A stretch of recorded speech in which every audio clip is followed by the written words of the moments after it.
Now I continue today in 1 Timothy chapter number 3, and I'd left off at verse number 4. 1 Timothy chapter number 3, and I'd made it down to verse number 4. There are 17 qualifications for the bishop that are established and given in this passage of Scripture. A bishop then must be, number 1, blameless. Number 2, the husband of one wife. Number 3, vigilant. Number 4, sober. Number 5, of good behavior. Number 6, given to hospitality. Number 7, apt to teach. Number 8, not given to wine. Number 9, no striker. 10, not greedy of filthy lucre. 11, patient. 12, not a brawler. 13, not covetousness, or not covetous. And we've covered and dealt with those. Today I want to pick up in verse number 4, where Paul says, one that ruleth well his own house. One that ruleth well his own house. Now I think that we have some bit of misunderstanding concerning this matter of one that ruleth well his own house, because the 15th qualification is having his children in subjection with all gravity. It's my estimation that having his children in subjection with all gravity is the 15th qualification, and is separate from the 14th qualification, one that ruleth well his own house. Now I wouldn't argue that having his children in subjection with all gravity would be an outworking of one that ruleth well his own house. But in verse number 5 we have a parenthetical or an explanation. For if a man know not how to rule his own house, how shall he take care of the church of God? It is my estimation that the matter of the children being in subjection, and then with all gravity, and that carries the idea of soberness, a sober-mindedness, would be a development or an outgrowth of the matter of one that ruleth well his own house.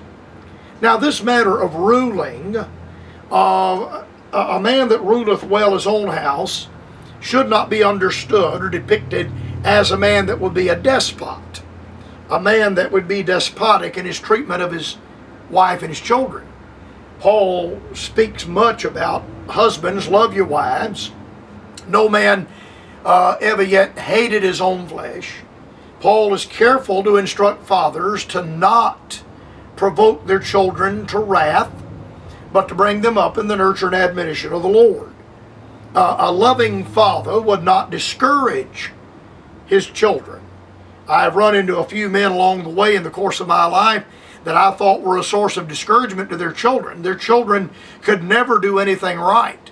I think there's some men that have been so critical of their wives as to discourage them and to imply that the wife can never do anything right. Everything the wife does is wrong. I don't think that's ruling at all. In fact, I don't think that's a reflection of manhood or of manliness.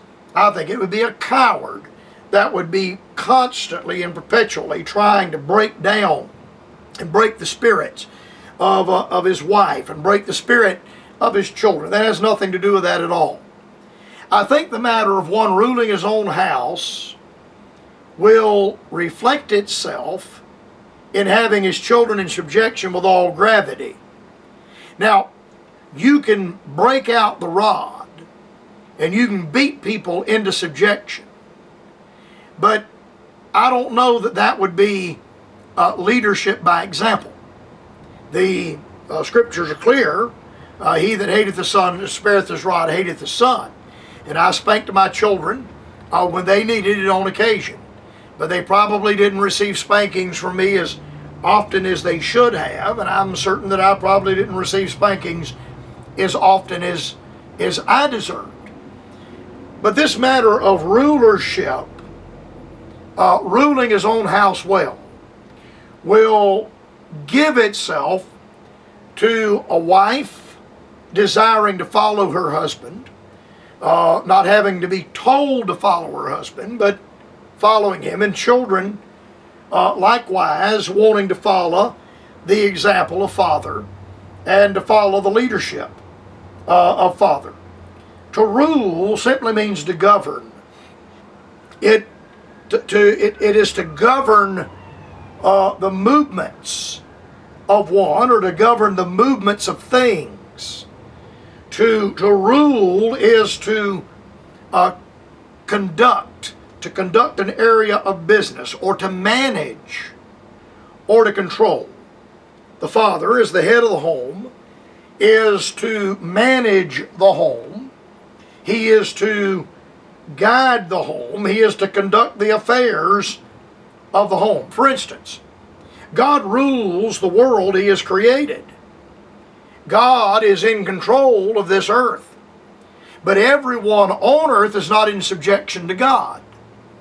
But they live in God's solar system. They live on God's earth. There are many men in society today that live as rebels, complete rebels in God's world and in God's universe. A man that is governing the affairs of his home, that is ruling his own house well, may have children that would kick against that and kick against the bricks and try to kick out of the traces.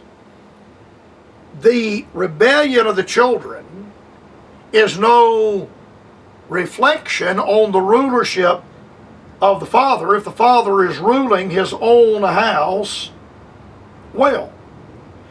The Lord, though there are rebels in the universe, and rebels, the demon spirits or devils that were cast out of heaven because of their rebellion, cast down to the ground, and there are men that live in society that are atheists and agnostics. But God governs the movements of things and governs and manages the affairs of this world, even though there are rebels that live in it. So when we use this word rule, ruleth his own house well, there is an area of management here. There is an area of conduct. There is an establishment here of leadership. Now, when we come to this matter of house, we have a very broad concept before us, one that ruleth well his own house. All of us know preachers. I have preacher friends of mine, my brethren. I think they are absolutely qualified, and they're sincere and good and dedicated and devoted men. And they are men whose lives are unimpeachable, and yet they have a child, or they may have children that have kicked out of the traces. They have children that are not in church like they ought to. Now, I wouldn't vote a man out of a pastorate that has a child that may leave home and live a life of rebellion, or may have a child that doesn't attend in church. I mean, you get a preacher that has 10 children, and you demand that all 10 of those children, adult children now, married, grown children with their own families and their own responsibility, and demand that they all be there. I'm not talking about little children sitting on the church pew. I'm not talking about that. I'm talking about adult children. That's a bridge too far, because some of you have children, and your children are not in church like you wish they were, and those that go to church don't attend in the kind of church that you wish they would attend.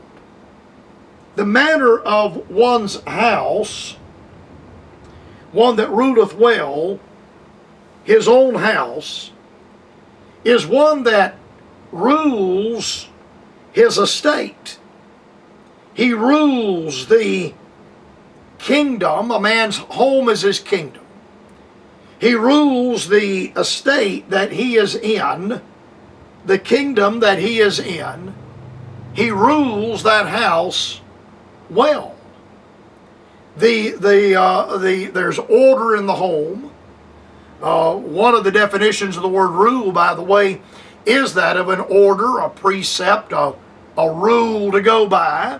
a governance, order. God is not the author of confusion, but of peace. And a man that rules well in his own house would have order in that home.